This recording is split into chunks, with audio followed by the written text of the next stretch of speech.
Assalamualaikum warahmatullahi wabarakatuh.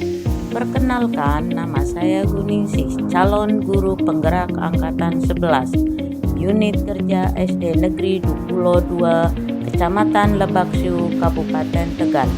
Pada kesempatan kali ini, saya akan memaparkan koneksi antar materi modul 1.1 dan 1.2. Koneksi antar materi modul 1.1 dan 1.2 ini menggunakan refleksi 4T. Yang pertama peristiwa, yang kedua perasaan, dan yang ketiga pembelajaran, dan yang keempat harapan ke depan. Setelah mempelajari modul 1.2 tentang nilai dan peran guru penggerak, banyak hal yang saya dapat, bahwa ternyata pendidikan bukan sekedar mentransfer ilmu pengetahuan, tapi pendidikan juga menuntun budi pekerti seseorang. Nilai dan peran guru penggerak sangat dibutuhkan untuk mencetak profil belajar Pancasila. Yang pertama adalah peristiwa. Momen yang paling penting atau menantang bagi saya setelah mempelajari modul 1.1 adalah saat saya menyadari bahwa pembelajaran yang sebenarnya adalah berpihak pada murid, dan guru berperan menuntun tumbuh atau hidupnya kodrat yang ada pada murid.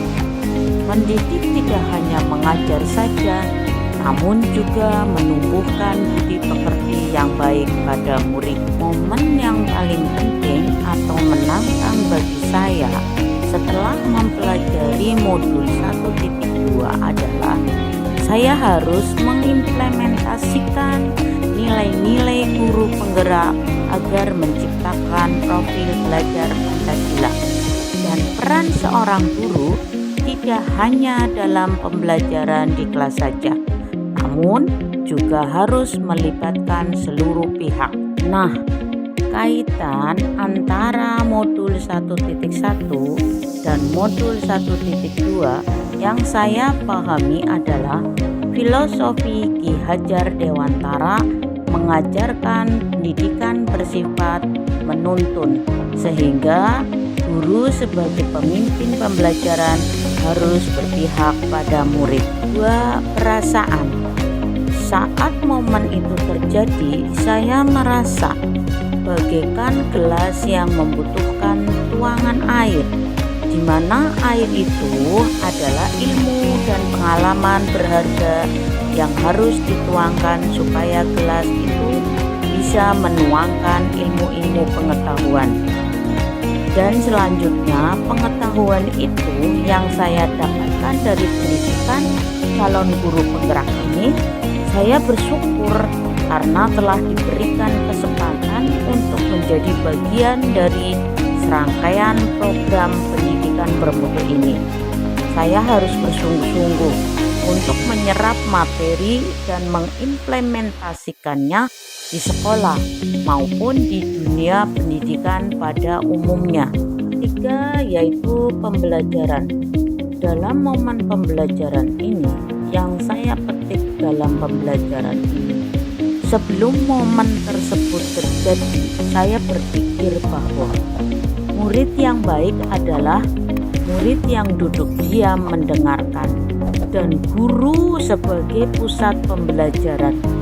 Metode ceramah merupakan cara mengajar yang paling sering digunakan dalam proses pembelajaran, mengedepankan penilaian ranah kognitif pada materi pembelajaran yang harus selesai sesuai target, dan KKM nilai yang harus dicapai.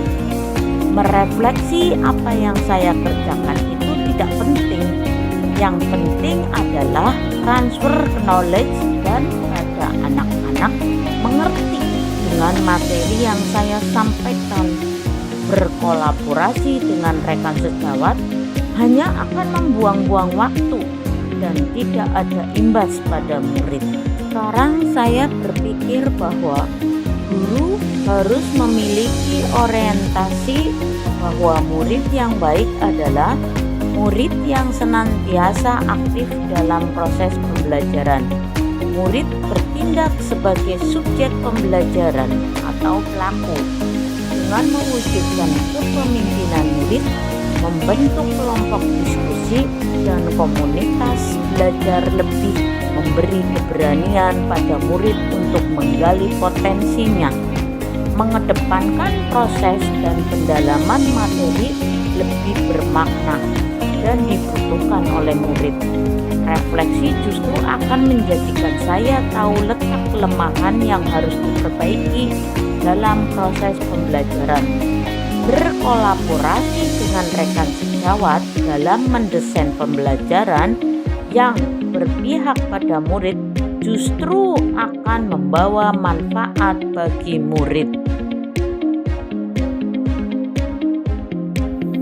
Yang keempat adalah penerapan ke depan.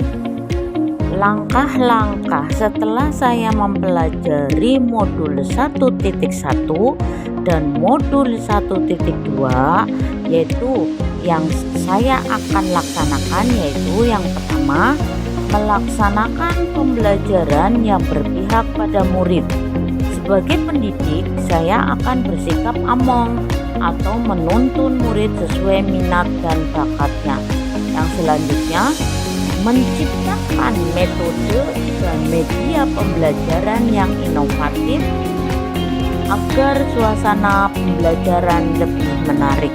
Langkah selanjutnya yang saya terapkan ke depan yaitu selalu melakukan refleksi pada setiap aktivitas pembelajaran dan menambah ilmu dan wawasan dengan mengikuti BIMTEK atau pelatihan yang mendukung peran guru penggerak.